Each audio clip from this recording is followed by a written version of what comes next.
Okay, so it's 3:27, call to order in a roll call.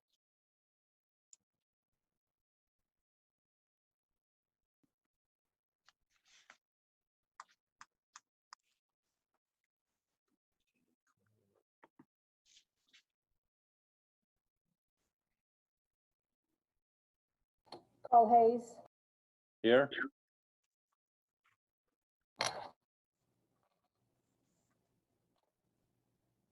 Dave Spoker, Here. Scott Brackett. Here. And we do have Bill Burrows that has an excused absence. Mike Finnegan, Here. Tim Garlick, Here. John Stutzman, and we do have an excused absence for Mr. Stutzman also. Neither Bill nor John could be here today. They were set up for our previous meeting date, but have a schedule conflict, both of them, for today. So is that it? I think it is. 2, 4, 5.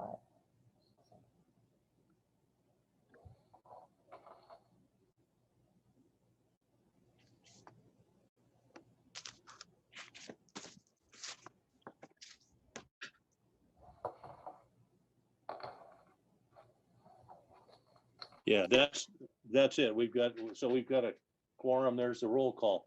Let's dispense with a pledge. We don't have the time. Approval of the minutes. It's all was sent out earlier. I hope everybody's got a copy. Have a motion? I motion that we approve the minutes for last meeting. I second the motion. All in favor? Aye. Opposed? All right, unanimously. Those wishing to address the Airport Advisory Commission need not request permission in advance. Action taken as a result of public comments will be limited to directing staff to study the matter for rescheduling the matter for consideration and decisions at a later time. And interestingly enough, I couldn't get in on a telephone call. So that's probably why Travis is not. Okay, I'm not going to read that whole paragraph, but that was posted. So if other people have comments, they can make them. Business Park staff report.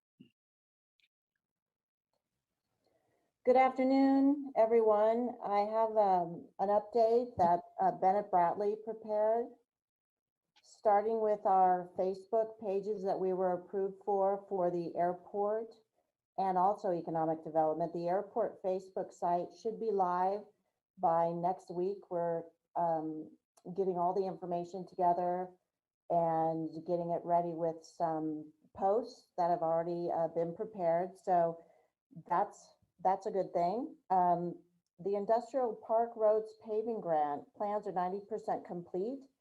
And Mojave County, we're just waiting for review and comment from them.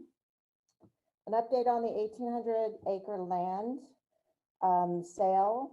The Chamber of Commerce and Kingman plus Mojave Manufacturing Association have both voted on their boards to put together a pro or in favor campaign in support of the voters approving the land release. And they are also allocating $2,500 for the campaigns. In regard to the manufacturing training center for Mojave Community College, this is in process. Lease negotiations are in process for a building in the industrial park. And if an agreement can be reached, the facility will, as you know, be home to the MCC training center. Also, in the last couple of weeks, in the last month, Bennett and I have been working with industrial park businesses to finalize a wage survey. And the results were sent out to businesses last week. As many of you already know, the industrial park entryway project cleanup was done. Landscape maintenance was completed, and the park entrance from there all the way down to Mojave Drive to the airport. So dead trees, tumbleweeds were all removed. And one of our businesses, Shelves West, expanded. Shelves West LLC, and they're a plastics company. They've leased 100,000 square feet of space in the Kingman Logistics Center. And with this expansion, they anticipate investing an additional $10.5 million and hire additional 20 employees to its Kingman location in the next 6 months. Little rail update here. July, we had 353 cars stored and 162 cars switched. In August, we had 827 cars stored and 181 cars switched. Lastly, you may or may not know that a truck hit a train engine at the Mojave Airport crossing, but there were no injuries, and an investigation is currently in process. And that's all I have on behalf of the industrial park update. Thank you. I talked to the truck driver right after that collision. And he was, if you don't know, he was going towards the terminal. And the railroad was in the middle of the Mojave Airport Drive. I asked him the question, if all those trees were not there along that right-hand side, would that have made a difference? He says, no.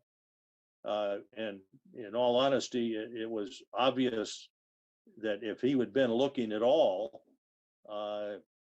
there's no way he would have hit that train. So I can state rather unequivocally that this is one of those cases that it doesn't matter what you have out there for safety equipment, it was going to happen anyway. That's not always the case, and there's still possibility we could do something more, but I don't see that this is anything to get worked up about as far as having a safety hazard there. Okay, airport, any other comments on the for Lisa? Okay,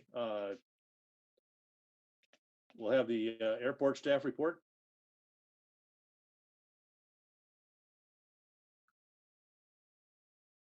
I hope. Steve, are you here? I'm here, and now I can speak. My apologies on the way I talked to Carl about this earlier. I'm going to work with finance and the operational data, the first page and a half. We're going to work on something that's a little easier so that you guys can scan this, you can see it, and you can see what the trends are. Right now, you basically have to look at this and try to figure out what's going on, and that's just not acceptable.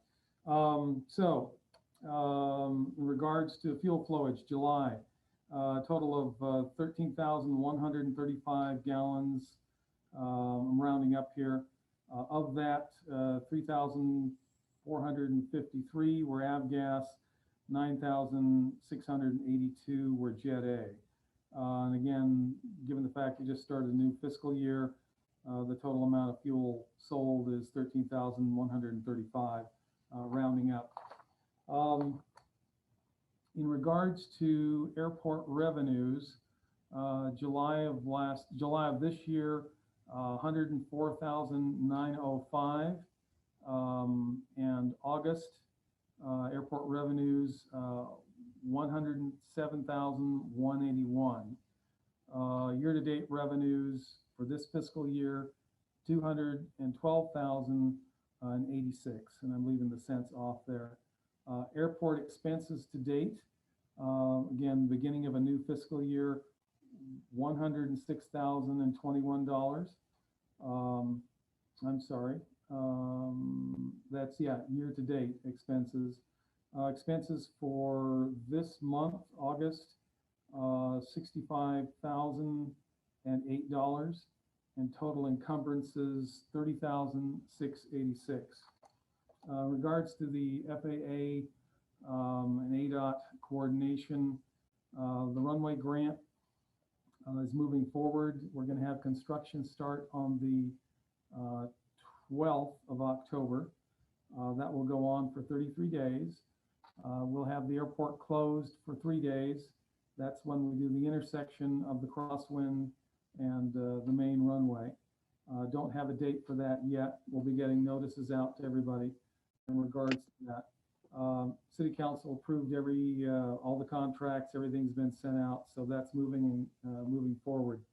ADOT, the Taxiway Bravo grant, 30% design review and the environmental document will be going into ADOT probably in the next couple days. They'll review that. Hopefully everything will be copacetic.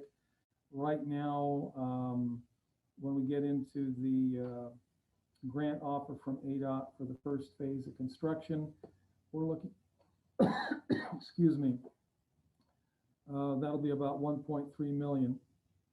And what we're looking at for that being constructed is probably April to May of this coming year. I'll be going to, in fact, I'll be going, excuse me.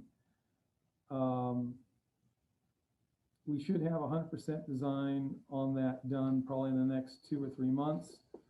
Once that's done, we'll move forward on that, I believe in October, jumping back to the construction part of that.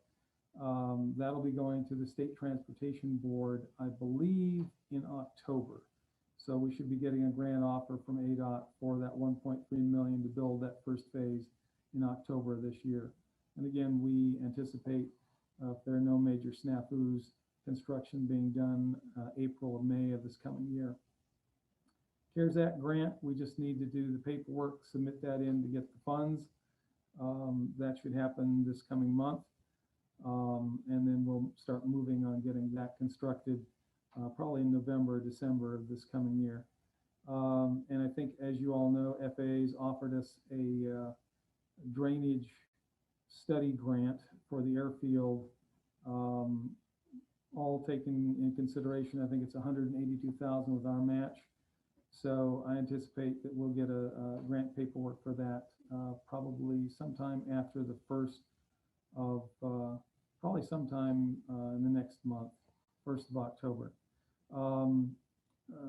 This isn't particularly related, but it's, I think some of you know this. We had Congressman Gosar here Saturday. We spent an hour and a half with him. Carl was involved, Tim, Scott, gave him a tour of the facility, talked about the grants, talked about the draw site, talked about the land release. Seemed to be a very positive meeting. And again, thank you everybody on the Airport Commission that attended that. It showed that we have an interest, the fact we had a decent attendance. So again, thank you to all of that. And anybody that wants photos, we took some photos out by the DC-8. Let me know and I'll send those over to you. Sent those over to the congressman this morning and over to Lisa for the Facebook site. Airport development and maintenance projects. With the draw site, basically 2 remediation plans are being drafted as we speak. You'll notice that we put more barricades out. We're going to put some red reflectors on top of those mounds. And so that is moving forward slowly, but it is moving forward. I continue to pester the storage industry in regards to aircraft.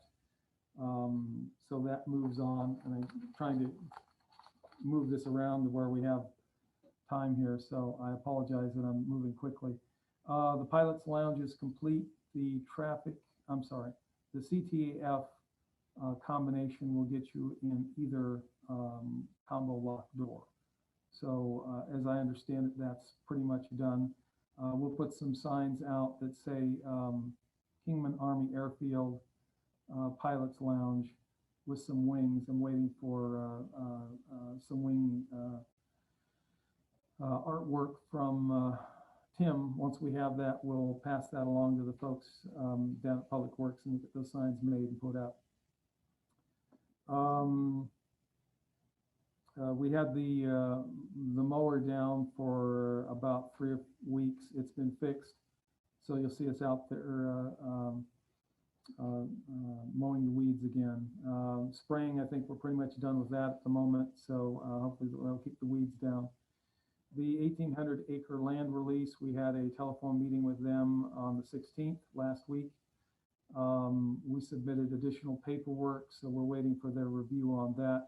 And we have a follow-up meeting, I believe it's, I want to say October 12th. So that's moving on along. Hopefully we'll get information from them in the next 2 or 3 weeks in regards to letter of intent, which we requested. Continue to work with the Kingman Aviation Heritage Center on that temporary lease. We'll be working on that. And I'm tracking heavy aircraft as they take off and land.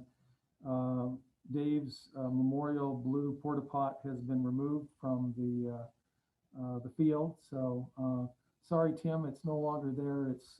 It's flown away, but it is gone. So some progress there.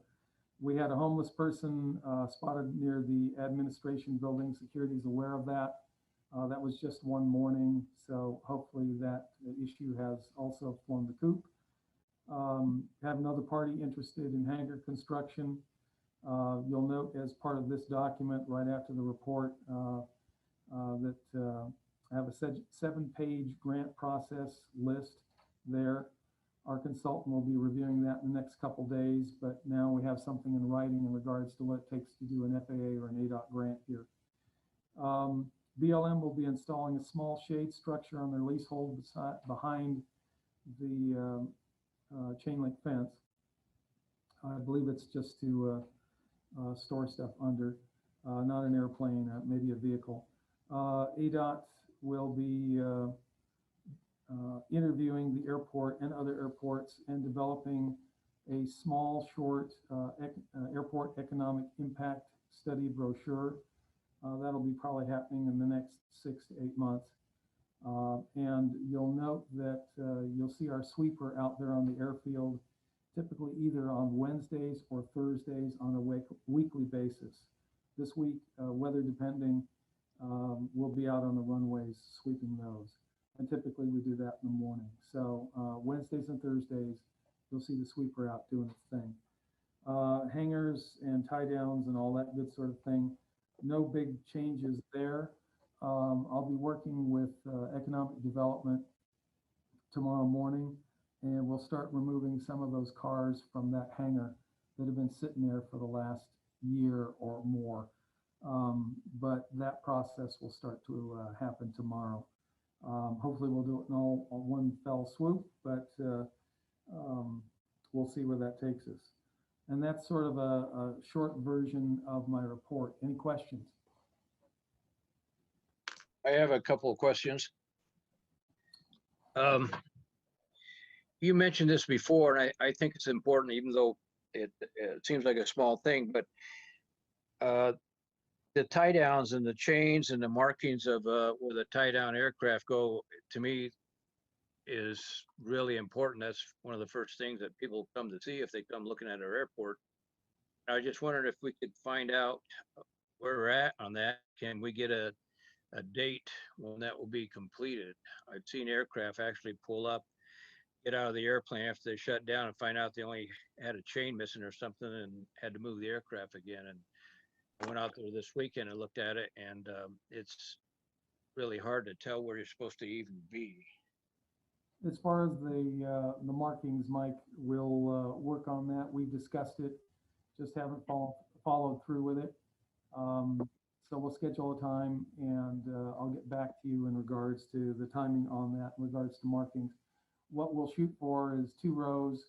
I'll talk to the CareFlight folks to make sure that wherever we put these markings, it will not impact their ability to use their helicopter on their calls, or be a problem for any of the folks that are parking there. So I want to make sure they have a buy-in. I'll discuss it with them. We'll figure that out. And what we'll do is we'll paint up at a minimum 2 rows to where it's very clear where they're supposed to park. And then as a part of that, we'll work on the whole chain dynamic.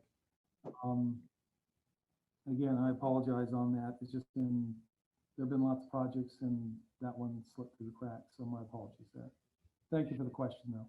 Okay, and the other thing was that who is actually responsible for terminal maintenance? In walking up to the terminal when I came out there, you know, you see the grounds that in pretty bad shape with the rose bushes dying and the gophers and stuff and primer on the doors and stuff. I just wondered who is responsible for that. Actually, we have a project that's probably going to get us into the $30,000 range that I think we discussed in the past, but I'll hit it again. So all the grass is going away, all of it. Right. To maintain that grass would be $30,000. It makes no sense. So the grass goes. One of the other problems you'll see there is the drainage. So what we've basically done is I brought the assistant city engineer out here. What we're going to end up doing is when you look at the looking towards the terminal from the ramp, you've got a 3-foot swath of grass, you've got a sidewalk, and then you've got that downslope to the hill. So what we're going to have is in the next couple of weeks, city surveyor is going to come out. They're going to survey all this to where we can actually do definitive plans. Like some of the projects we've had here, we had no plans. That's done. So we're going to have plans. They're going to be surveyed. There's going to be a drainage, I'll call it a channel with a grate over the top of it, that will be on the terminal side of the sidewalk. There'll be some curbing that's probably 6 inches high that will be on the air side of the sidewalk. There will be red reflectors on the air side of the sidewalk to where it's clear to any pilot that comes in day or night that you don't taxi down the hill. They will probably be re-sloping that hill. There'll probably be a secondary drainage channel put in there. Both of those channels will run into the lot just to the north of that's fenced off, the north of the terminal landscaping. And in that area, as you well know, we have a grate that goes down to that 48-inch wide pipe that was put in by the Army back in the Second World War, that's 12 foot down. So the idea basically is that all that flow off of the pavement that comes off when we have a gully washer here, that comes off the ramp, basically will run into those drains, not down into the patio like it has been at the terminal for the restaurant, cafe. It'll run to the north where the water can basically go down and drain off at the very north end of the airport. And then the rock that will replace all the grass will be decorative. There's also another drain down there that you can actually pull the grate up. So if you wanted to go down into that 12 foot deep, 48-inch pipe, you could, or if, with my girth, you could actually get stuck in that and then have to have the fire department come out. So that grate's going to be replaced. We're going to put in concrete footing, I guess, for that sign that we've decided that we're going to do. It's an entry sign that's going to be similar to the sign we have downtown, the arch that says "Welcome to Kingman." We're going to do a smaller version of that. And so that project is going to take care of all of that. But unlike some of the projects we've had in the past that you all have mentioned, or at least I've inferred some frustration with, because the projects run for a long time period. There are no plans, there are lots of add-ons. What we're going to try to do with this is to take care of all of that. So back to your original question, the maintenance, that's our responsibility. And so part of that is going to be getting rid of the gophers. No food source, no gophers. They'll end up either over by Careflight, or they'll end up to the north of the terminal. But as I think you've heard, this has sort of been ongoing. What do we want to do? Do we want grass? Do we want a watering system? Maintenance-wise, what's going to make the most sense? So it's a long answer to your very short question, and I apologize for the lack of brevity on my part. Okay, and I apologize, I got distracted a minute ago. Did you say that the tie-down chains had been purchased? No, Is, No, is there a date when that's gonna happen? it's a matter of finding the right kind of chains that will have the strength coefficient so that we don't have situations like I believe Mr. Amsbooker lived with, where we have a windstorm, a chain separates, and all of a sudden an airplane goes over on its back. So we want to do it right. That's been one of the problems is going down to the Ace Hardware store and just buying something doesn't cut it. So I don't have a date. We will figure out a date. All right. Thank you. Yeah, thank you. Steve, I have a question regarding the draw site. Yeah. Yeah, I understand there's 2 plans being worked on to send off to DOJ. And there had been a lot of talk, because this has been going on for so long, that either way, it sounded like the asphalt that DOJ is willing to pay for, you can correct this however it needs to be. But my understanding is what they're willing to pay for theoretically is not going to be adequate to support the aircraft that need to be on it. If you could clarify that real quick. That, as far as I know, that is probably true. So this is sort of a twofer. So the initial goal of the DOJ process is to remediate the site to where whatever we cap it with, whatever pavement, we don't continue to have the mound issue. Put in dirt that's uncontaminated, and then get a covering. And I believe what we've been planning for is 2 inches to start. And that's with a adequate base course under it. So adequate compacted gravel to FAA specs. 2 inches of asphalt on top of that. Then going back at the FAA to overlay the ramp above that 2 inches to get it to where the strength coefficient belongs. So right now, that's the goal. Part of the dynamic there is to see where our negotiations with DOJ go and what they're liable to settle for. And right now, that's unknown. Is the 2 inches adequate for typical, say, single engine or maybe twin engine GA aircraft? I would say for GA aircraft, yes. When we start, excuse me, when we start getting into, and again, this would depend on the regularness, the rapidity of heavier aircraft. But when we start talking about, say, Embraers, RJs, or anything bigger than that, like a 737 or A320, that's where the 4 inches is going to come in. And I believe that one of the businesses back there, in fact, there are 2 businesses back there, where that ultimate goal of those heavier weight aircraft, I think is something we need to consider. So that would be initially the general aviation piece of it, no brainer. The additional would get us into the higher weight categories for 737s, A320s, and anything that's the regional jet. Okay, thank you. Steve, Yes. I know last meeting you said that the primary runway 321 is going to be shut down for 30 some days, starting on October 12th. Do you have a date yet on when the intersection will be closed so that all runways will be useless? I do not. I did, and I think it was actually, you had mentioned it in one of our conversations. I did go out and talk to the UPS pilots. I have contact information for them. Using the crosswind would be a no-brainer for them for the majority of the main runway shutdown. As we get closer to that, it'll depend on how quickly they pave and the progress they make on the main runway.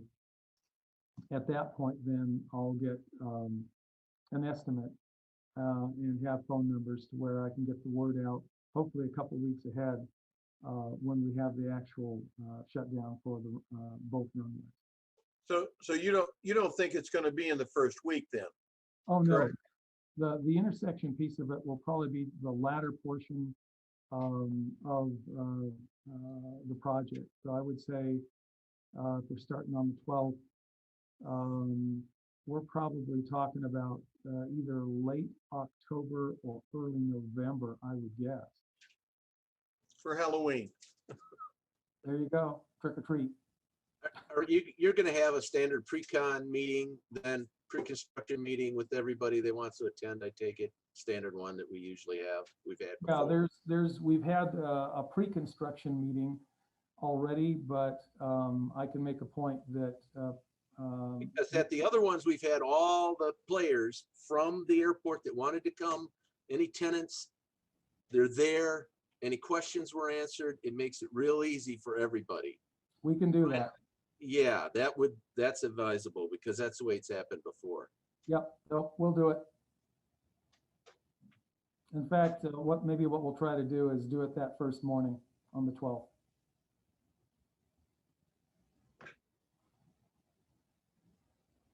Thank you for that.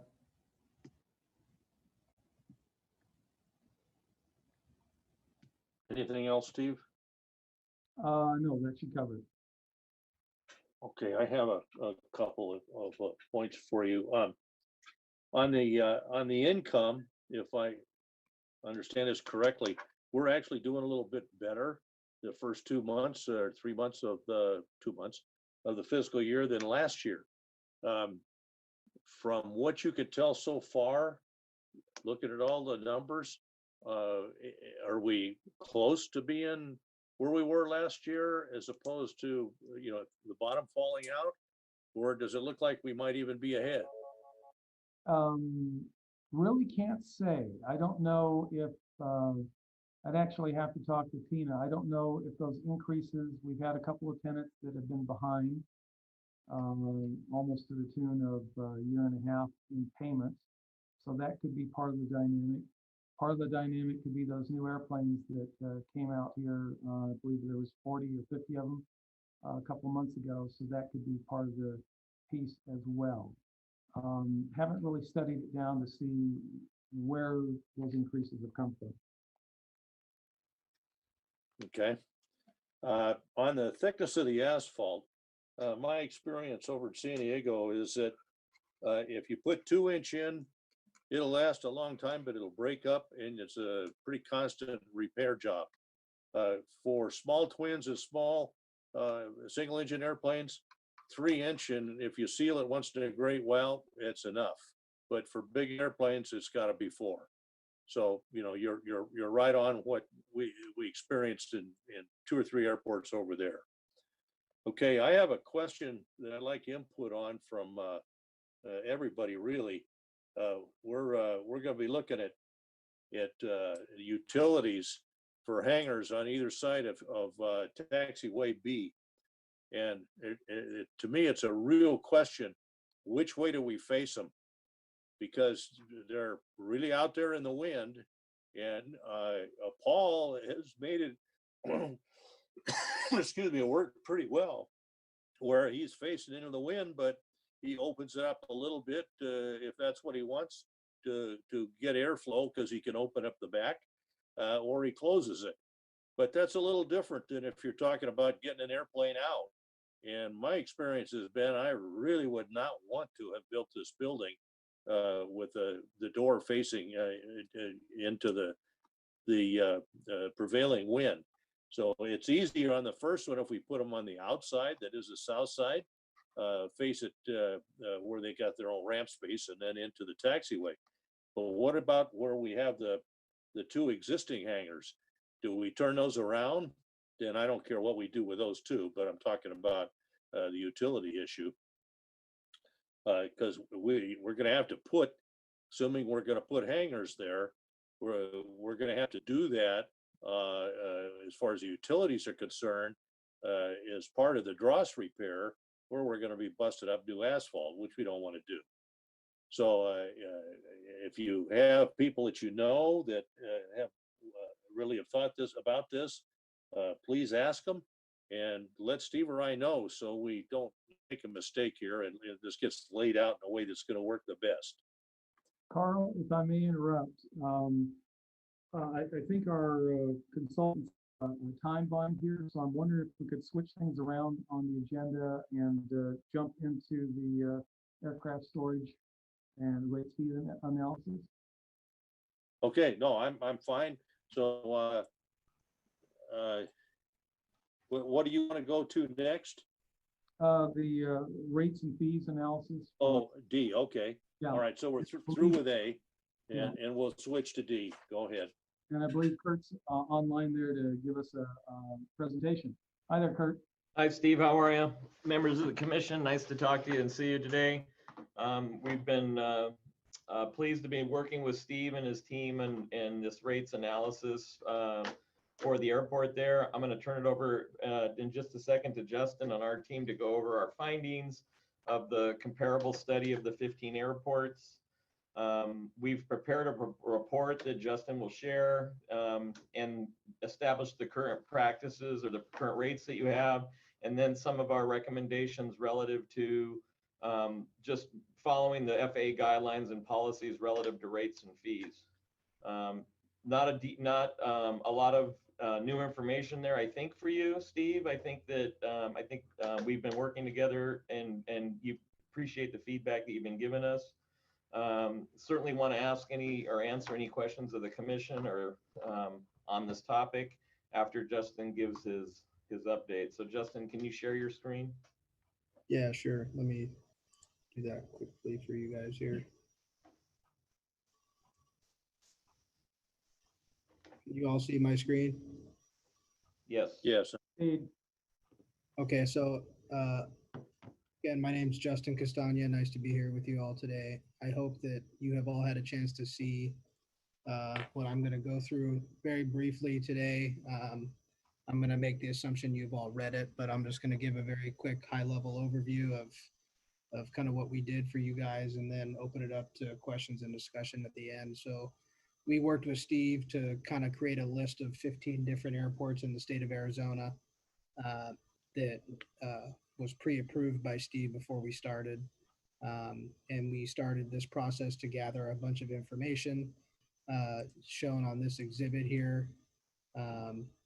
Everything from airport code, city, state, number of hangars and which type of hangars those are, their CPI adjustment rate and when they do that, how large the hangars are, the rates, the rents, and we calculated averages at the bottom as well. So and then we have another exhibit which kind of gives some more information on what we found at each airport, number of based aircraft operations, enplanements, types of approaches, longest runway, types of hangars that they have, whether the door is bifolding or sliding, and who's responsible for the maintenance. So with that in mind, we drafted this report for the airport with our findings and how those relate to FAA policy. So the current practices at Kingman, the large box hangars are $551.29. The middle-sized T hanger leases for $356.37. Smaller T hanger for $276.70. Shade ports for $75 and tie downs for $25. So when after surveying the rest of these airports in comparison to what Kingman is doing, the box and T hanger rates were above the average that we found, but the shade port and tie down rates were well below the average that we found at those other airports in Arizona. And so, we can have a discussion on this, but those rates kind of center around where the airport's budget is. The FAA had some policy on hangar rates and being comparable to like airports. And so there's some information on that here on page 5. Justin, if I can jump in there for a second. So that's a critical piece to this is when you look at the 15 airports, what we find when we evaluate airports is that you can always say, is that a like comparable airport? And that's why we provide the slide or the screen to show the various attributes of the airport to compare it to. At the end of the day, the difference, you'll hear the term fair market value in real estate. When it comes to aviation and aeronautical rates, the FAA guidance is you don't have to apply fair market value to your rates and fees for aeronautical uses.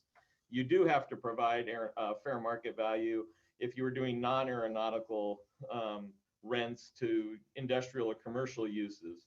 So with that in mind, your rates and fees for your aeronautical rents are somewhat tied to your airport's budget. So we do a comparable analysis. We show where your rates are relative to your own rates compared to those other airports. And then we look at how your budget, we haven't looked at that, but you would look at your budget to evaluate what's the pressure on your rates and fees. I should probably note too that this is, this happened in the middle of COVID. And we treat the hangars and the T hangars as they were storage or non-commercial businesses, as opposed to an FBO or a provider of other services that might generate other types of revenue streams for the airport in addition to just rent. And what we've heard over the last several months of COVID is you'll hear airport tenants saying, what kind of relief efforts are we being provided relative to COVID? And I'll tell you that the FAA's guidance and the focus is on that is typically towards commercial operators that depend on the airport for their business versus aircraft storage tenants who in many cases are bringing the revenue to pay their rent from their disposable income or other types of mechanisms to pay for that rent. And so we haven't seen COVID rent relief typically at small GA airports as a pattern. And that's probably more information that you wanted to know, but I think it's relative important to this is that your rates and fees, where the direction you take this is really to help Steve and to help the airport maintain self-sustainability as a financial business model. And I think as it looks forward, FAA guidance says it would be a standard to have an index adjustment. CPI as a reasonable means for an airport to adjust its rates and fees. And at the same time, FAA guidance suggests that you review those rates and fees every 5 years to a market comparable rate. So with that in mind, Justin, I'm not sure if you had anything else you wanted to go over, but we could. Well, I think you just kind of skipped ahead to my last recommendation. Sorry. There were 4 recommendations that we had. One of them was right along the lines of those discussions being, for the current rates for your box and T hangars, those are slightly above average in what we found. But that goes back to the discussion of what's the pressure on the budget and the operational cost of the airport. So any change in those rates should consider operating costs and demand for that space to assure that the airport remains self-sustainable. Our second recommendation would be, since it was below average, to adjust the shade port and parking storage rate to $125 per month, adjust the tie down parking rate to $75 per month. And then lastly, an annual rate and fee adjustment by either CPI or some fixed percentage. Typically we see 3%. And as Kurt noted, the FAA's policy is to have, what is considered a comparable airport, and then every 5 years, take another look at that and maybe readjust where your market would be. So aside from those recommendations, I don't, we don't really have anything more to present, but would be happy to answer any questions or have any discussion with you all. Okay, thank you. Am I on now? Yep, we can hear you. Okay. I have a couple of questions, kind of big picture questions. It seemed to me that your report was slanted substantially in towards what the FAA has to think about or their regulations regarding it. I come from Southern California where land was non-existent, and there was a real pressure, the supply demand pressure, because the land wasn't there. We have the reverse of that in spades. do you consider that issue at all? And that's one. Another issue is this is a fairly poor town. Nothing in there said anything about the fact that rents are obviously going to be a lot higher in at Santa Monica, for instance, than Imperial Airport. And there is an affordability issue with I think on the average, disposable income per family or whatever number you wanted to use. How would you address that issue? And the last, and I think this is perhaps the one that we have to keep in mind more than anything else, and I'd like your opinion on that. What does it cost to build another one? If it costs to just break even on a hangar project, they're going to be a good bit less or a good bit more. What would you recommend we do regarding the existing rents and new buildings, whether it's up or down? So Carl, those are some good questions, and let me try to address that. So the first one that you mentioned was, the demand or the fact that you have a lot of available land versus other airports that might not have that benefit. And, I would ask, I'm not sure what the demand is for additional space for building more hangars, but you have the demand. If you have the demand, then certainly you have the land to expend on it. But your last point is that if you were to build new hangars, that the cost of that construction is going to be higher than what the last units that were built there, that even if it was at a break-even cost for the airport to do that, or maybe even a private developer to do that for the airport, it's going to then have a higher rent for those new buildings. We're working with another airport now in the south where they had some damaged areas in a tornado, and that we're redesigning the layout of the T hangars and other buildings that were destroyed. And what's coming out of this is that the cost of that construction will be result in rental rates for those new buildings that are higher than the current rental rates. And the airport's intent is to adjust the rents to market, and it might be marketing up. And if the airport is generating a surplus of revenue on its budget, then those monies obviously aren't profits, but they're plowed back into the airport for other capital improvement projects that would be beneficial to the users of the airport. So I think, to answer your question simply, if you have the demand, then certainly you have the ability to build additional hangars on the airport.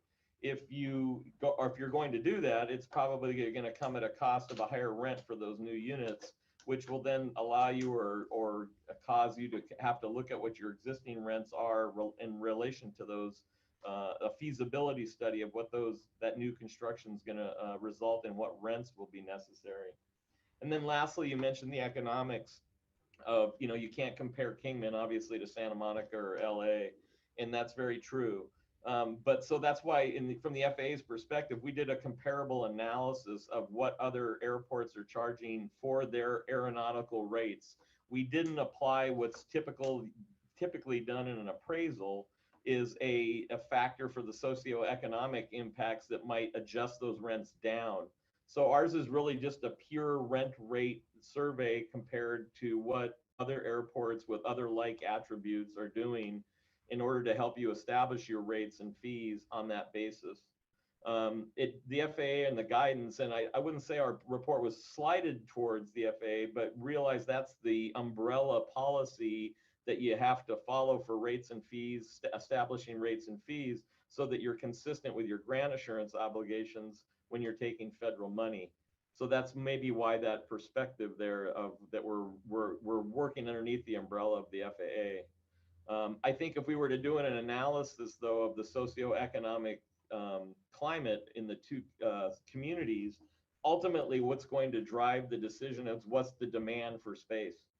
Is there enough demand for space? And if there's demand or if there's a waiting list, then that obviously drives rents probably higher. If there's a vacancy list, then that obviously drives rents the other direction.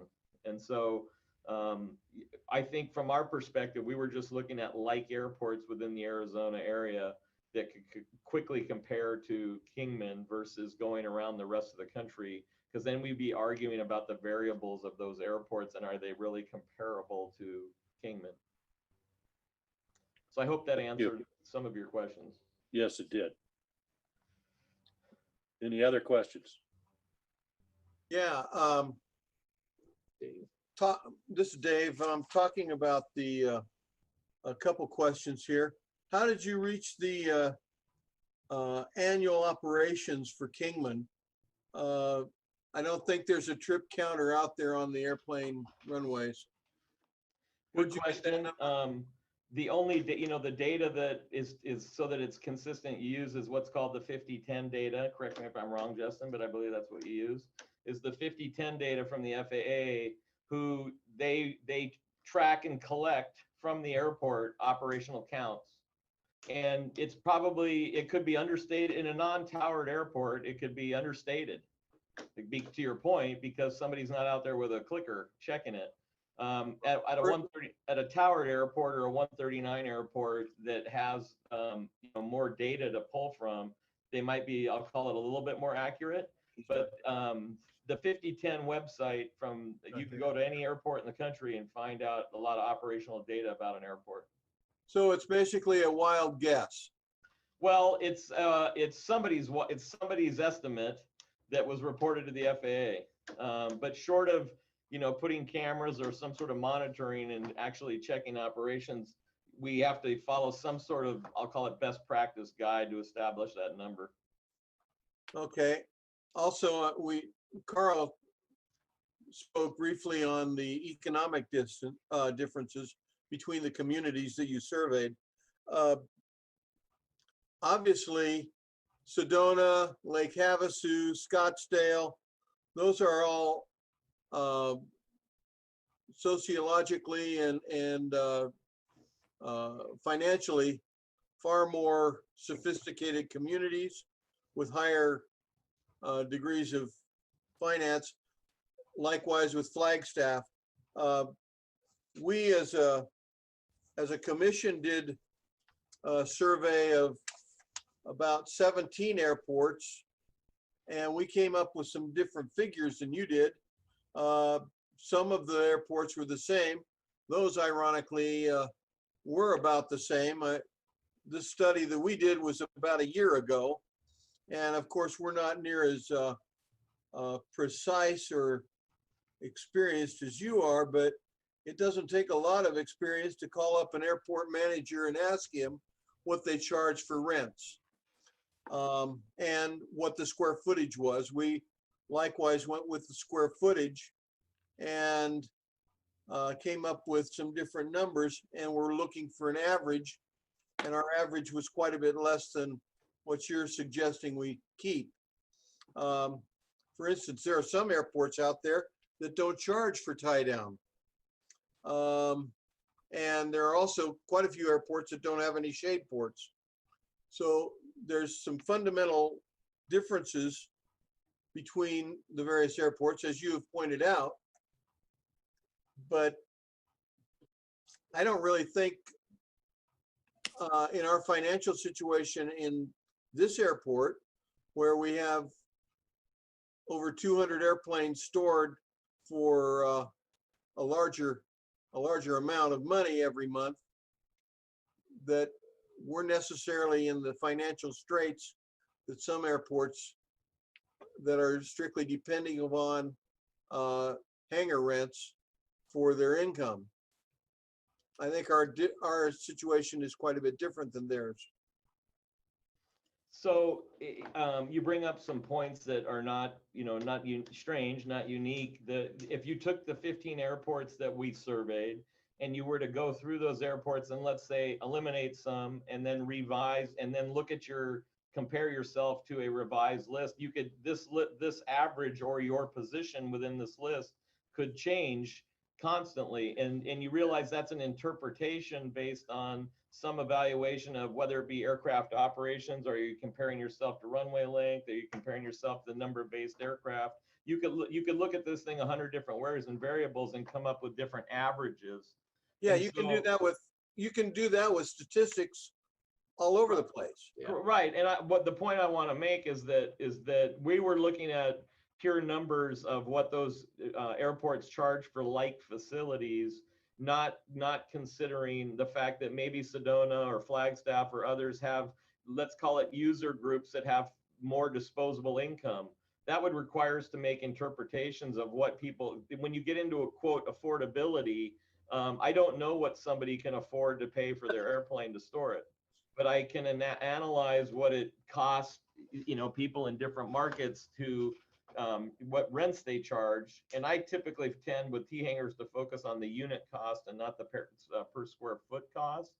But ultimately, it ties back again to your budget to decide if you're going to adjust your rates up or down.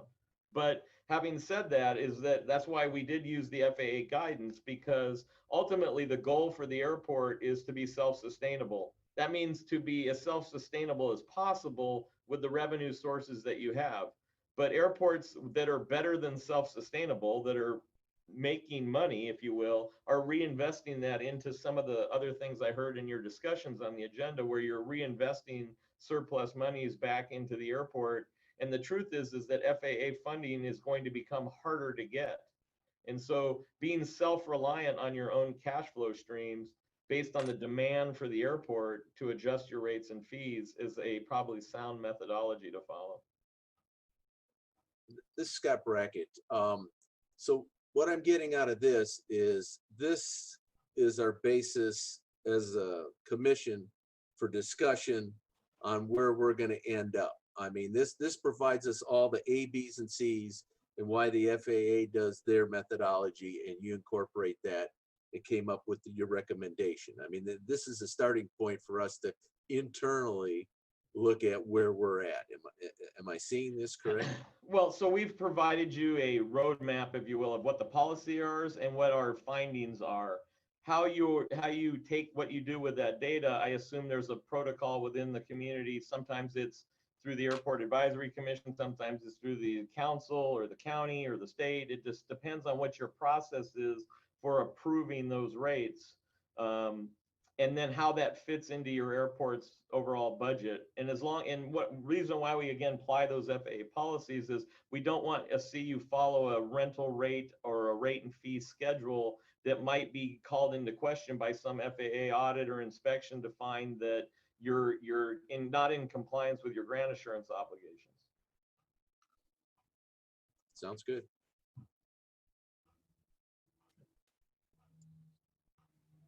Any more questions or comments? The one thing I would point out to you that if you look at the list, it's unique. As we do, as we go out and look at comparables, I'd like to say it's really easy to call the airport manager and get the rates, but that's not always that easy. But one thing about this list, you'll see the airport ownership. I believe all these numbers that we're showing you are publicly owned operations. So not every airport, when you call around to get figures at an airport, sometimes the facilities and the T hangars are privately run by a leaseholder and not the public airport sponsor. And so that sometimes skews the information when you're trying to do an evaluation for an airport. Kurt, I have one more comment I'd like you to chime in on. There are some airports that are substantially subsidized. Deer Valley exists because that was the price of getting general aviation out of Phoenix's Sky Harbor, and they have a huge annual subsidy. Obviously, their hangar rents are half of what ours are. The Havasu is subsidized by the city also, and this is not uncommon, but it's not universal, obviously. And we have never had any money out of the government for this airport and intend to keep it that way. But how do you allow for comparisons with that? Because are you lucky if you live in one of those subsidized cities and the rest of us are not lucky? How do you account, or do you at all? So if you look at the chart we gave, the comparables, you'll see the column that says airport type, and you'll see GA, primary non-hub, or reliever. And so a reliever is a designation by the FAA. It's a designated general aviation reliever airport. And then in many cases might be tied to some other airport in the system. Phoenix, Deer Valley might be that airport. where they're receiving monies from the airlines who would otherwise like to see their GA operations, put at a small GA airport. Therefore, the airlines pay some sort of subsidy to the general aviation airport to allow that to happen. I'm not sure it's that you find yourself lucky to be there. The truth is that those airports probably have some other type of other expenses and operational costs that don't make them comparable to yourselves as well. It's, again, we're reviewing them to like type of T hangars and operations, and those variables that I mentioned that you could adjust around that ultimately might lend yourself to a different rate or a determination. Again, you take that determination, then you go back to your airport budget, and Steve, it works with you, and the staff works with you in order to make sure that your budget aligns with the self-sustaining requirements or expectations.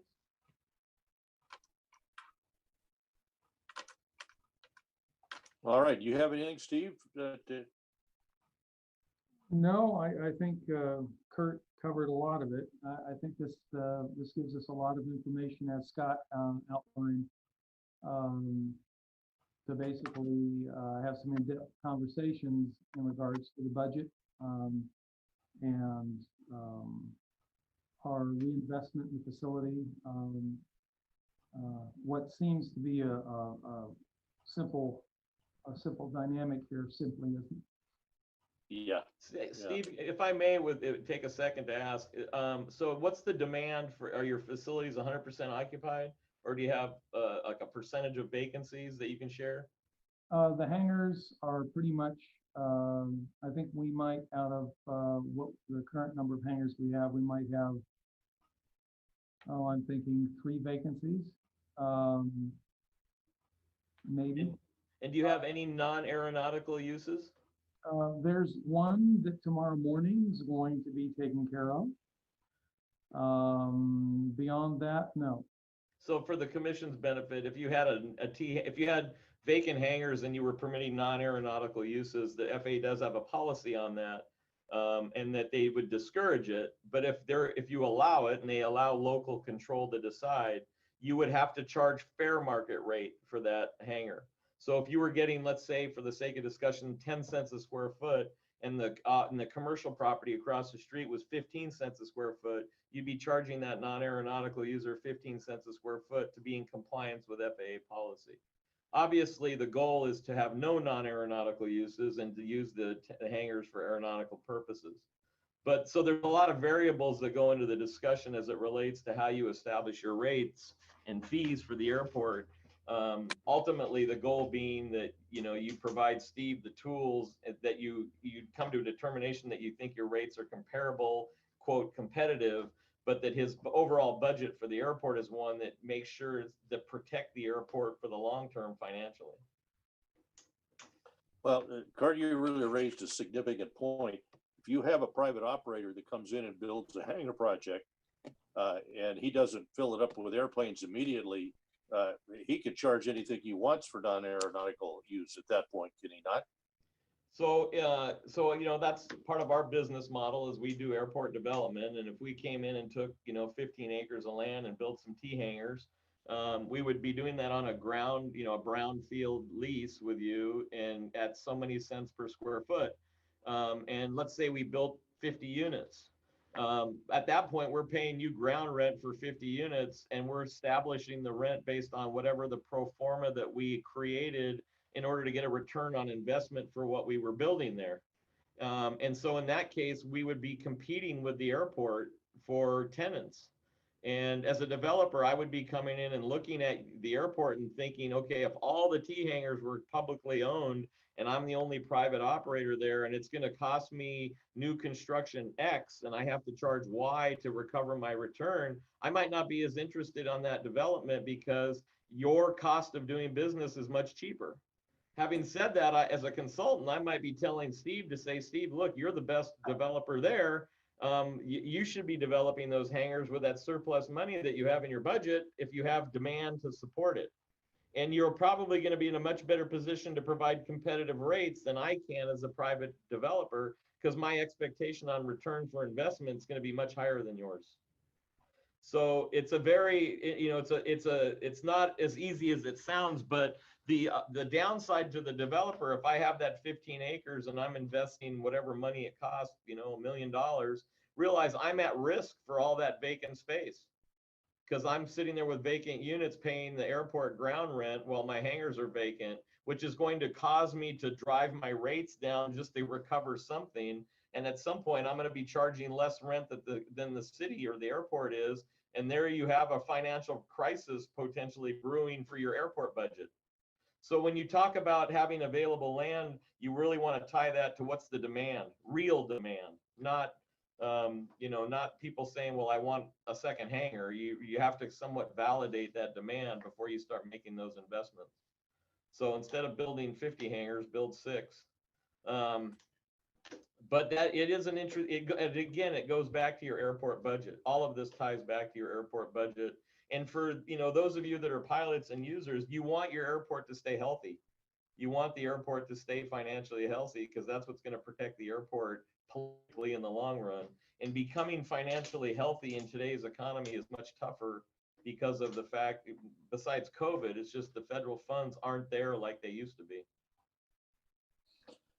Well, you raised a good point, and we've had that discussion regarding private developers for small hangars. Is it doesn't pay. The government can always cut the rate, and ultimately they get your building anyway. So we've pretty much decided that the airport has to build small hangars if they're going to get built. Whereas if we're talking jet hangars, and we see this airport as being a good option for jets that are based in the LA area, Southern California, or Las Vegas, because they can be based here with the crews and maintenance here and get to the airport where they want to go before the boss does. Right. So in that case, our thinking is we lease the dirt and let them build whatever size hangar. You know, we have to set it up so we can have multiple sizes that they want to put in. Now, would you care to comment on that theory? It would all go back to the demand. I mean, and you know, it's the very same thing we're doing in Nashville right now. Is we're pro forma in Nashville and master planning what their demand is. And you know, people saying, yeah, I want to lease a hangar is a lot different than put $5,000 on the table to have skin in the game. And so planning for that is the tough part. And you mentioned reversion, that, you know, the airports eventually get those buildings back. You know, we're seeing airports now that had hangars built 25 and 30 years ago that are starting to revert. And the airport, instead of extending those leases, I'm sure you've heard these discussions, instead of extending those ground leases out for more investment or some other type of commitment, airports are taking their reverted buildings back and they're maximizing the rent that they can go collect. Because remember, the original investor was paying on the dirt. Once the buildings inherit back, the airport can then charge the same, quote, retail rate, comparable rate that the other airports are charging. So therefore their cash flow improves. And and the FAA would say we encourage airports to do that because they want the airports to maximize their potential cash. And so I would say to you that before I went out to the private sector, I would maybe look at requests for information or inquiries to test the market to see if there's enough people out there in private individuals or entities that would want to come out and invest at the airport, and let them do some of their due diligence to see if they feel it's valuable. But again, you need to think about that, because if you bring in a private developer and then it financially doesn't work, guess who's going to step in to take over to make it work? The airport, and then that becomes a stress on the airport's budget. Thank you very, very much. I really appreciate all of your information. Thank you. Steve, anything else we can help you with? No, I think we've covered a lot of ground. And thank you for your assistance on it. Sure. So if we can be of any help in helping you navigate this further, just let me know. Fantastic. Okay. Thank you. Enjoy the rest of your meeting. Thank you. All right. Okay, Steve, you want to go on to any questions on the budget report? That's mostly from before even, or we're now. No, we still have some time. We've got the recycle shouldn't take very long. No, based on our last meeting and the fact you all have had some time to look this document over, any questions on the budget? Yes, this is Scott Brackett.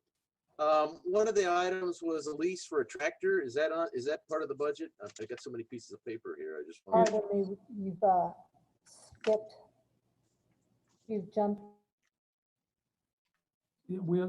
Janie, we're gonna bump back to the Oh. to. Airport report B. cycle. Yeah, sorry about that. We hopped to this, so we're sort of out of sequence, but yeah, Scott, I think there's a as I recall in the yearly budget, we have a allocation, and the idea was, I believe it's the bottom of the fourth page. Yeah, equipment or machinery in it, and it has lease back. 70 grand for a lease. I've yet to talk to Public Works to basically find out. I've heard through the grapevine that they're big on leases. What we're talking about in this case wouldn't be $70,000 a year. It would be hopefully a one-time thing. So I need to verify where all that's at. Yes, I'd like to see what they're considering lease terms, and we should put a / purchase option on there too, if we're budgeting it for the year or whatever, to know which way we'd want to go. Because on equipment like that, that's machinery or whatever. Like I say, you can run it a decade and it's still worth a lot of money at the end of the decade. So it's not a zero-sum game where a lease doesn't end up that way. I gather we're running out of time, so let me jump into the other item in regards to the oil recycle, so you just have a sense of that. I finally got a hold of people today. It's sort of like the bloody tie-down chains. It's more complicated than you'd think. The premise, I have asked if Public Works would take oil from here. That doesn't appear to be an option. What we're going to do is some research to basically see where other folks are dealing with this, and then the simplest way to approach it. Right now, what I'm thinking is there are firms that will take oil and other fluids, as long as they're oil-like, off your hands at a cost. So we need to research where, number one, we want to put this thing. Two, if we're going to allow folks to just dump stuff into a drum, or if we're going to take that on. And so started researching it, but beyond that, haven't gotten very far with it so far. There's a lot to it. This is Scott again. What was the city's, they do equipment down at the maintenance yard. What was their drawback or reservations on the airport? It wasn't shared, frankly. They just didn't seem to have a comfort level. And maybe that's, I don't know. I don't know if it's a mixture of fluids or what it is. So was it from their head of operations down at the yard, I take it? Yes. Gave the reply? Yeah. I think this is something where Foggins needs to address inner city departments utilizing the advantages of being in the city. And this is one of them. And so I think we should address it that way. Because we're all on the same team, and our oil is no synthetic. We're just dealing with natural oil for our aircraft, basically, the majority of it. So I think this one should be revisited, at least. And it can be. There's no problem with it. So any other items on the recycle? We can jump back to the budget. I apologize on this, given the fact we got a late start. Steve, did you talk to Leonard? Because he may still have a lot of room in his tank. And I think maybe the issue is the hours that it's available is a big factor. I don't know that, but as long as he could get a drum, he's always wanted it. And I think whoever eventually is in there is going to want the same thing. It's a very inexpensive heating that way in a big building. he may have some input, or if you want me to talk to him, I'd be happy to. Yeah, we can get a hold of him. I think the dynamic here, given the fact his FBO is up for sale, is that this might not be a permanent path we can take. Might be a It's possible. path, and that's fine, but in the long term, I think we probably do need to address how we're going to deal with it. So it might be a short-term, long-term thing here. Okay, then, new business commissioners' terms of office. Steve, do you have information on that now? I believe there are four, as I recall, four positions that come up that are coming due the end of the year or the early portion of next year.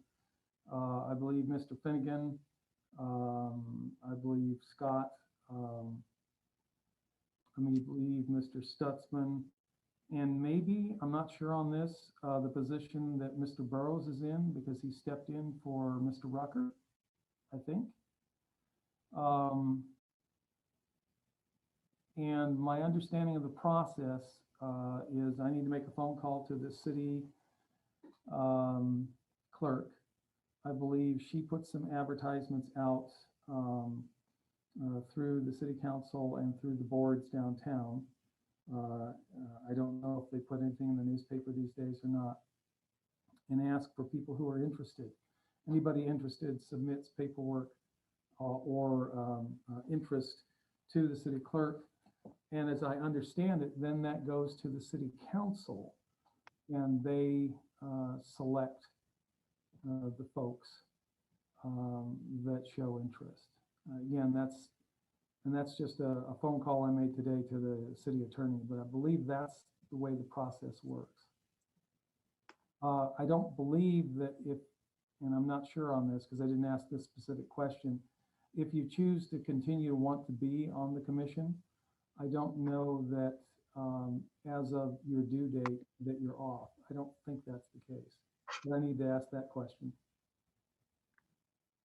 So anyone that wants a reappointment would just go through the same process, and part of their resume would be the fact that they've been a commissioner for the period of time they've been on the commission.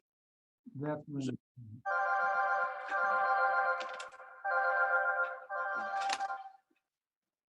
Very good, Andy. Yeah, Steve, I believe that when your term is up, if you wish to stay on, you can.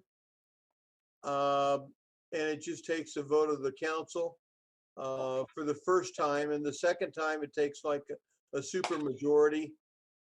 But it's sort of left up to the city council and to the individual. And it kind of outlines that in the back of the packet that we got.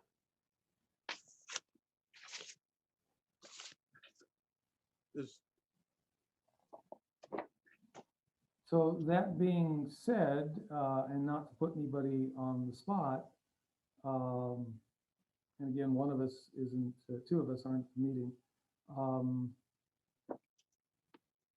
Is there any interest from at least two parties that are a party to this meeting to continue on, or? Oh, Mike's interested.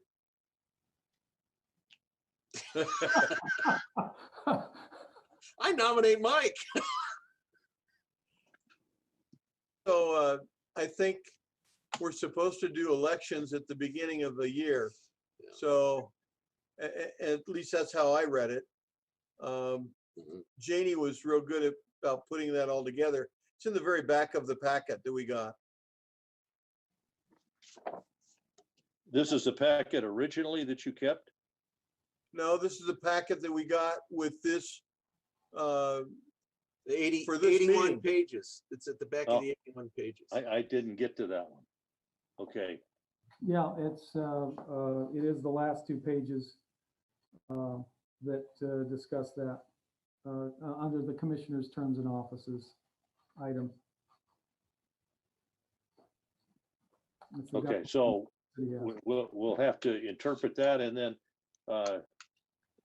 did you discuss with the clerk that the applications could be reviewed? We'd like to review them as a commission and make recommendations to the council as a commission?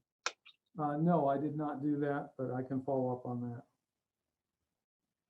I mean, one of the issues that clearly I think that's significant is areas of expertise. We don't want everybody the same kind of expert. And with the coming land release, somebody with a real estate development background would really be beneficial. In fact, that was one of the things Gary wanted for the future, and some time ago. And I said, hey, when it's ready, it's time, and it will be ready for our appointment starting this next year.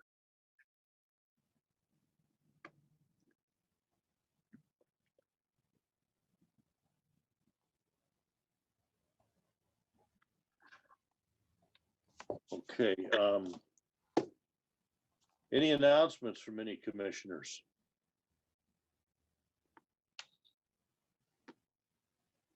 This isn't really an announcement. We've skipped an item on our agenda. Item 4A under old business was never touched on.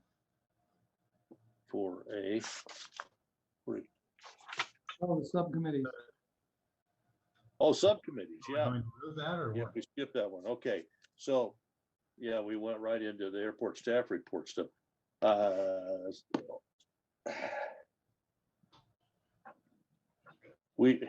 We could take action today that we couldn't before. So the one consideration was a point of contact for any maintenance issues. And the idea here is there's a lot of us that are out here, especially on weekends when staff are not here.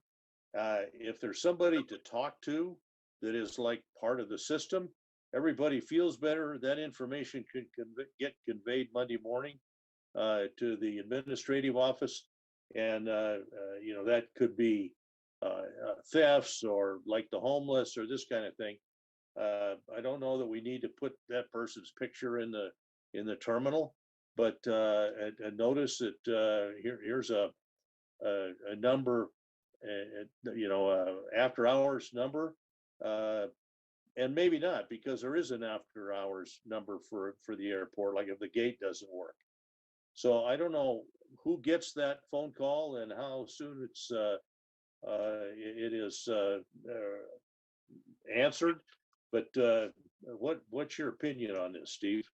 Well, typically when we're talking about gates or anything of that nature, either the security folks give me a call, and that's any time of the night, and then I race out, or the law enforcement folks, city police, will call, and then either I come out or one of my staffers come out, and we address the problem. Whether it's just putting cones in the gate because it's inoperative, whether it's resetting the gate, what have you.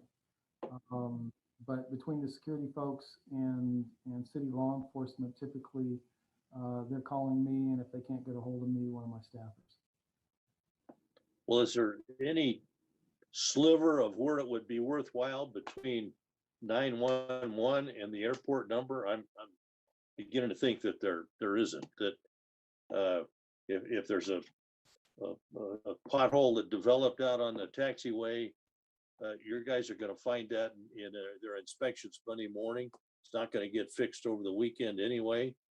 Are there any scenarios where you see where we've got a hole that needs filled as far as notifications? No, typically, again, either security or law enforcement. Law enforcement not much on the airfield because they don't go out there. They don't understand the rules of the road. And that's not because they can't, it's just because that's not their area. The maintenance guys, typically we have somebody here even on the weekends that shows up either in the evenings or during the day that checks everything out. So it's not as if we're not checking things out on a daily basis. Sometimes that's even true on the holidays. And again, if there are issues, typically we would, like a pothole that you're talking about, we would issue a NOTAM. We put some barricades out. And then other people have my phone number, so I get phone calls from others as well, basically saying, "Are you aware?" And then I pop out or I call somebody. So from the standpoint of maintenance issues in the subcommittee, wouldn't be a bad thing, but as far as immediate sort of response, I think we have that covered. If there's a trend, like I got a complaint today for somebody that taxis like a bat out of hell, and I'm not going to name names, which evidently got to the FAA, which is kind of a surprise. We'll deal with that. But if there's a trend, that might not be a bad thing, although I think many of those we've addressed. The sea of tumbleweeds has been somewhat abated. We're knocking down the weeds before they even grow at this point, so I don't think that's an issue. Wildlife hasn't been a major problem. Wind damage is rare. Say what now? Wind damage is rare anymore. Yeah, so I mean, far so good. I mean, the only piece that I mentioned when I was talking with Mike earlier is whatever chains we have need to be able to hold an airplane down. If we're going to do chains, I mean, we could do straps, but again, whatever it is needs to be to where we're not going to have things damaged. Normal winds, not tornadoes or micro something of that nature. All right, so this is probably a good idea that wasn't so good. And then there was also consideration of having someone as a subcommittee to talk to existing commissioners or anybody, essentially go out and twist arms to find people who could really make a contribution to the airport as a commissioner. And I think that just has to be an individual thing now, because we haven't been charged by the council with finding people to be on the commission as a commission, but we certainly can do that individually. If there are people that don't want to continue, it would be very worthwhile if any of us that want out, that want to let it go at the end of their term, then please let us all know, and let Steve know, so we can make sure we get those shoes filled. Yeah, Carl, I don't have any intention on continuing. Oh, okay. I was gonna say, it sounded like there was a question as to one of the spots that was opening, or. Yeah, there was. I did get a phone call from one of the guys that didn't think he wanted to continue, and if that's not the case anymore, then that's fine. It could have been a bad personal day. I don't know. Actually, I meant, it sounded like there was a question today as to who the fourth seat was. Yeah, it could very well have been Gary, and I don't know how else we could determine this. Minutes of the first meeting, maybe. Yeah, or going back to the council meeting, because it was documented in the council meeting when they established the commission. Yeah, I don't know who else it could be. I'm pretty sure that I was in for one more, but that's about all I know. So Steve, can you have Janie check those old records and make sure that we'll verify. Okay. You're live. I don't need anything now. James can check. All right, anything on, now we can go to announcements.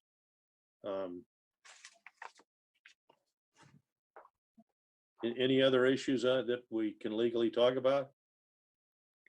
I'll ask a couple of questions, sort of under announcements. Given the whole COVID situation, will there be any formation training here that week before we start construction? And is there any kind of EAA gathering that week as well? No for the EAA as far as we see it. Okay. That's questionable at this point. I was told it was off and then it wasn't off. And I don't know what that really means, but I will get you an answer tomorrow. Fantastic. So, do we want to bring any of these items back? And I'm thinking the budget, because we sort of run out of time. Oh, Do we want to get back into this a little more in depth, our next meeting? Yes, I think we should do the budget, the oil recycle, and the rates and fees. I think all three got to come back for the final look. Okay, budget, rates and fees, and oil. Gotcha.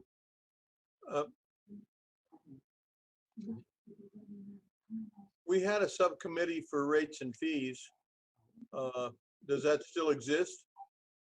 I would love, I would hope so. And I would love to see some reconciliations between the two.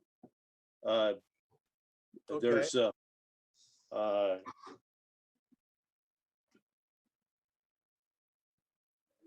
we definitely have to look at the big picture and, you know, as an airport management organization. And I guess the only real comment I have on some of theirs is that if we can rent shades for a number that's only a little over what we've got now, that we should build more and rent them at the same price. But there's no way that you could put in an asphalt ramp and rent it for $10, $20 a month. If people want really cheap tie downs, I think we should really consider a dirt area. One that hopefully the wind doesn't blow a lot of dirt into it, but the dirt starts at that point. That's the only option. We can't do grass, so it's only dirt. And do we charge what it takes to at least maintain that ramp? And I think we probably need to. We sure get it when we park the big airplanes out there. We don't want that totally taken up, or we can't have air shows or get-togethers. And those events have been very popular with the community, and I would hate to see them go away. So there's some pro and cons on this, and ultimately we're going to come down to a policy recommendation from the commission to the city council. I don't know what month they take it up, but I would not expect it to their first real working council meeting in January, but in the earlier part of next year. And we're going to know a lot more about our income at that point in time too. Well, Okay.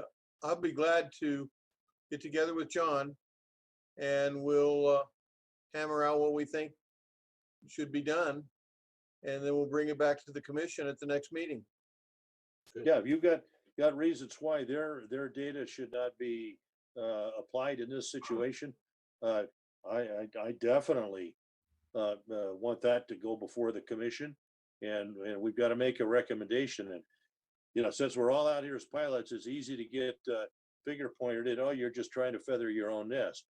As long as we avoid that issue, I think we can get the city council to go along with anything that's reasonable and keeps the airport within the budget. The big advantage is we've got all these parked airliners to help on the budget. We'd be in real trouble without them. Right. And that being the case, Carl, if the airliners go away, we can always raise the rates. I don't think we could raise the rates enough to pay for the airport. But Well, no, I don't either, but that's why we need to keep the big airplanes coming in. absolutely, and Steve's doing a wonderful job. But we've Yes, he got is. this other big issue coming up, starting probably in the spring, and that's land sales on the new 1,800 or whatever acreage it is. And I don't think I'm talking out of school here. I asked the city manager recently, is there any opposition to the land release and that land being sold? And he said, I have not heard of but one phone call. And I called the guy back and he never responded, left a message. So there doesn't seem to be any opposition to that. Usually there's opposition to almost everything of some sort of big policy in this community, but not at this point. But we'll know in November.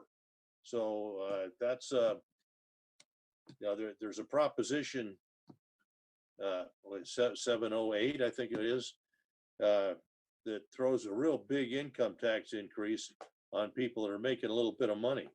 And that isn't going to help the business climate and getting the people from California. So, there's things that are going to impact us that we don't get to make those decisions. Somebody else does. So circling back, for our next agenda, the budget, rates, the oil, anything else at this point?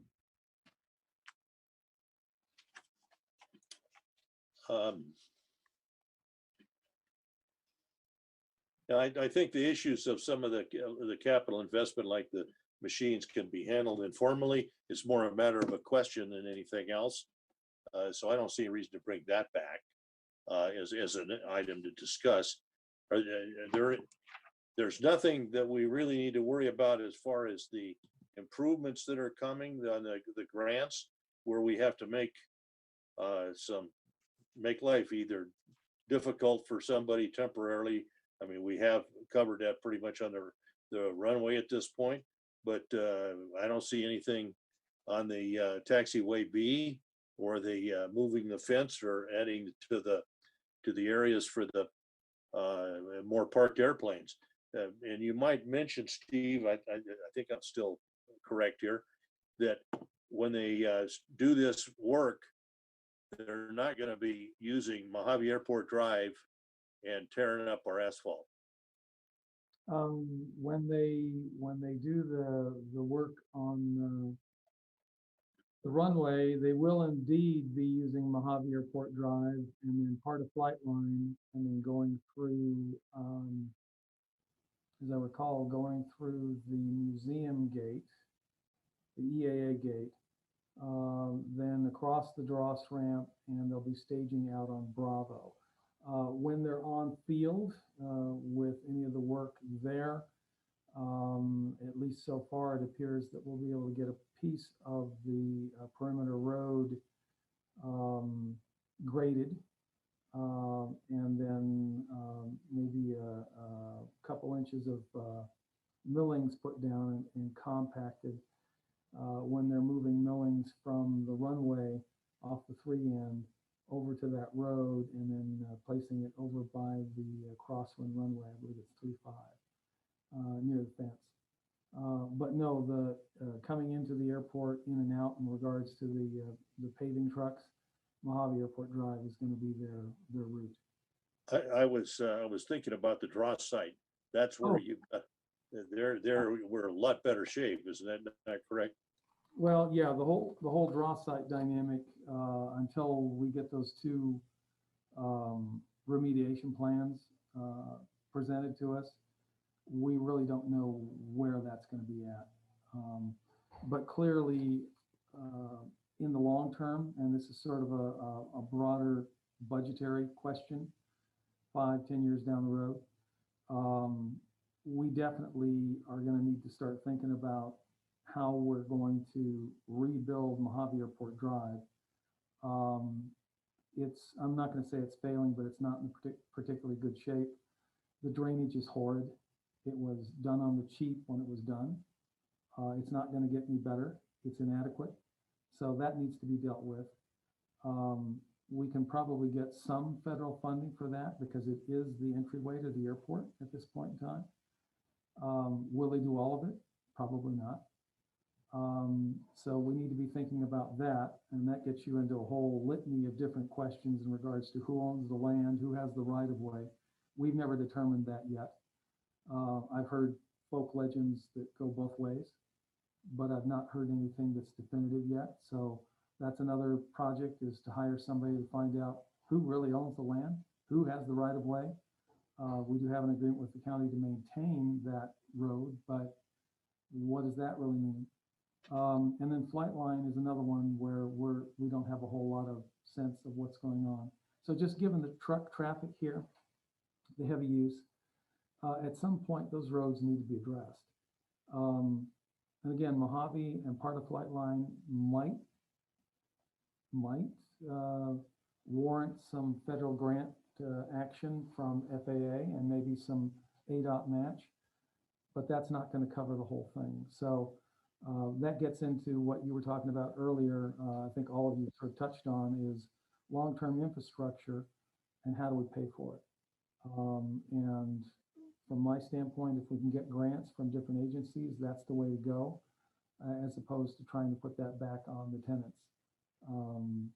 But it might be a combination of the two. So again, getting into the whole budget dynamic is going to get interesting. Going to be a whole lot of different levels of sophistication on this. Great.